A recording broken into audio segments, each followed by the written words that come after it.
Assalamualaikum warahmatullahi wabarakatuh. Teman-teman yang dirahmati Allah Subhanahu wa taala. Saat ini saya berada di duplikat patung namanya Capitoline Wall. Patung yang disebarluaskan oleh Benito Mussolini yang ingin membesarkan lagi kekaisaran Romawi. Patung ini merupakan mitos dari kekaisaran Romawi pada waktu itu yang menggambarkan seekor serigala yang menyusui dua anak kembar namanya Romulus dan Remus.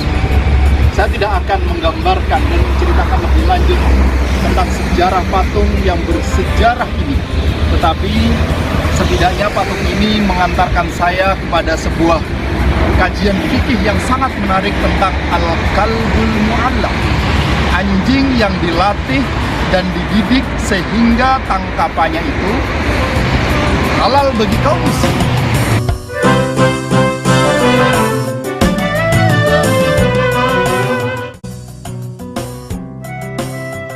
Dalam Al-Quran, Allah Subhanahu wa Ta'ala telah berfirman, "Yas'alunaka madza uhilla lahum, qul uhilla lakumut thayyibat, wa ma 'allamtum minal jawarih mukallibina tu'allimunahunna mimma 'allamakumullah, fakulu mimma amsakna 'alaihi."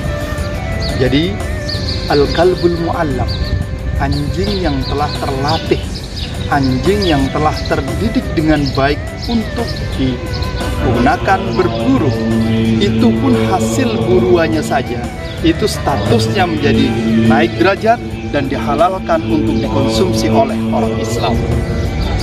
Itu dahsyatnya ilmu. Ilmu saja ketika dimiliki oleh binatang seperti anjing akan meninggikan statusnya, akan meninggikan derajatnya, setidaknya derajat hasil buruannya. Bagaimana kalau ilmu betul-betul dimiliki oleh seorang manusia yang diciptakan fi ahsani taqwim, yang diciptakan oleh Allah dengan sebaik-baiknya penciptaan, dan ketika diciptakan ayat pertama sebagai guidance, ayat pertama sebagai manual kehidupannya yaitu kata-kata Iqra bismi rabbikal ladzi khalaq. Bacalah atas nama Tuhanmu yang menciptakan kamu.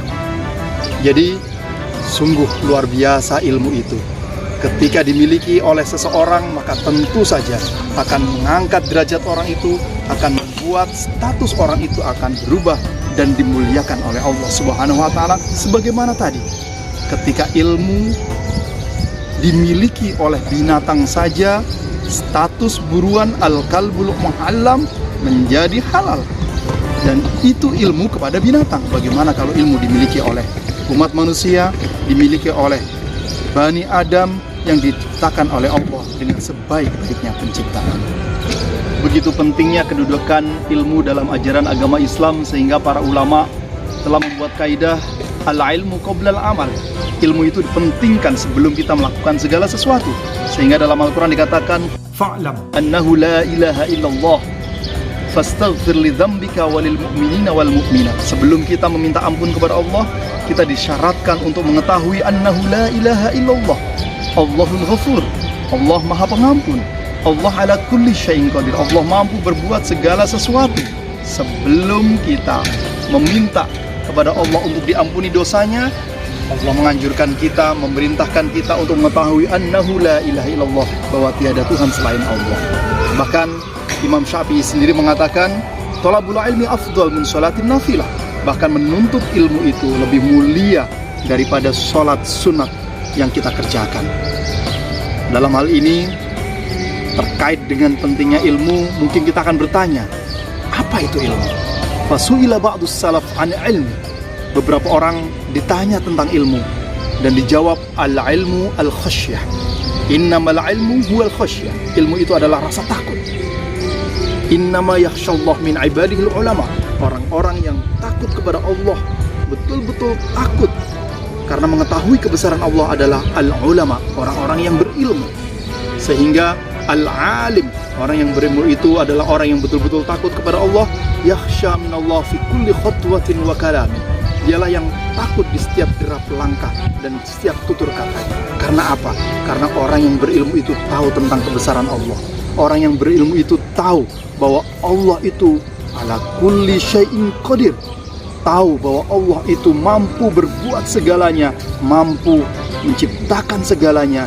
Dengan pemahaman itu, dengan informasi itu, maka kita tunduk kepada Allah dan membuahkan rasa takut kepada Allah sehingga tidak berbuat maksiat dan patuh atas perintah-perintah Allah Subhanahu wa Ta'ala. Maka sangat wajar Imam Syafi'i dalam diwannya mengatakan, man lam yadhuq murrat ta'allumi sa'atan tajarra'a dzulal jahli tula hayati. Barang siapa yang belum merasakan pahitnya menuntut ilmu, maka dia akan merasakan kehinaan, kebodohan sepanjang hidupnya. Ayo, sekarang kita belajar, sekarang kita cermati, sekarang kita buka lembaran-lembaran sejarah. Bagaimana para sahabat, bagaimana para tabi'in, bagaimana para salafus saleh menuntut ilmu. Imam Nawawi, saya kira ulama yang sangat besar sekali, diceritakan bahwa dalam satu hari beliau membaca 12 keilmuan yang berbeda dalam satu hari. Kemudian Ibnu Jauzi, tercatat dalam sejarah hidupnya dia pernah membaca 20.000 jilid buku. Bahkan yang menarik adalah Al-Khatib Al-Baghdadi yang mengarang buku yang sangat bagus dan fenomenal sekali, Tarikhul Baghdad. Beliau mampu membaca Sahih Bukhari yang terdiri dari 7.008 hadis diselesaikan dalam 3 majelis, 3 malam. Bayangkan, mereka mempunyai kesungguhan yang serius untuk menuntut ilmu. Kita juga menemukan para salafus soleh seperti Ibnu Thahir al-Maqdisi, seorang mu'arrikh muhaddis yang lahir di Baitul Maqdis, yang mengatakan bahwa saya kencing darah selama 2 kali dalam menuntut periwayatan hadis. Yang pertama di Baghdad, yang kedua di Mekah. Dalam mencari periwayatan hadis, dalam menelusuri periwayatan hadis, saya berjalan kaki di tengah padang pasir yang panas dan saya memanggul buku-buku hadis di atas buku saya. Itu yang dilakukan untuk menuntut ilmu. Bahkan Jabir bin Abdullah, seorang muhaddis pada abad pertama Hijriah, mengatakan bahwa ketika saya ingin menelusuri satu hadis tentang kondisi padang mahsyar, ternyata orang yang meriwayatkan telah pindah ke Syam. Apa yang dilakukan oleh Jabir bin Abdullah? Dia membeli onta, kemudian berjalan bersama ontanya dari Hijaz menuju Syam, yang saat ini adalah Arab Saudi, menuju Suriah. Dan itu dilakukan hanya untuk menuntut ilmu, memastikan bahwa periwayatan itu adalah periwayatan yang sahih. Itulah perjuangan-perjuangan para salafus saleh, orang-orang yang menginspirasi kepada kita, dan mereka sadar bahwa keilmuan adalah penting. Mereka sadar bahwa orang yang berilmu itu adalah orang yang akan diangkat derajatnya oleh Allah Subhanahu wa Ta'ala. Maka Imam Syafi'i telah mewanti-wanti kepada kita, telah meminta kita generasi berikutnya untuk betul-betul berjuang menuntut ilmu. Bahkan dikatakan al-asad laula firaqul ardi maftarasat was-sahmu laula firaqul qus lam yusib. Singa apabila dia belum pergi ke hutan belantara, maka dia belum menjadi singa yang buas. Was-sahmu, anak panah, apabila dia belum lepas dari busurnya, maka dia belum mengenai tepat kepada sasaran yang dituju. Artinya apa? Ayo kita keluar dari comfort zone, kita keluar untuk menuntut ilmu. Safir, betul-betul kita gunakan kehidupan kita untuk menuntut ilmu dengan berbagai macam upaya dan daya. Itu penting sekali karena sekarang tongkat estafet ada di tangan kita. Pilihannya adalah na'ishu kariman atau menjadi orang yang biasa-biasa saja. Teman-teman semuanya yang dirahmati Allah Subhanahu wa Ta'ala, itulah pentingnya ilmu. Itulah perjuangan para salafus saleh dalam menuntut ilmu. Maka acuan kita adalah ayo kita ikhlaskan dalam menuntut ilmu karena Allah Subhanahu wa Ta'ala. Rasulullah sallallahu alaihi wasallam telah bersabda, "Man ta'allama al-ilma liyujadil bihi al-ulama aw yumariya bihi as-sufaha aw yasrif anhu wajhan nas fahuwa finnar."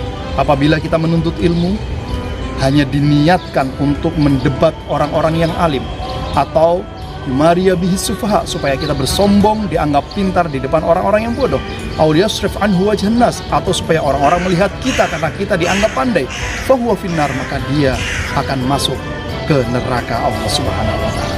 Maka dari itu tuluskan niat.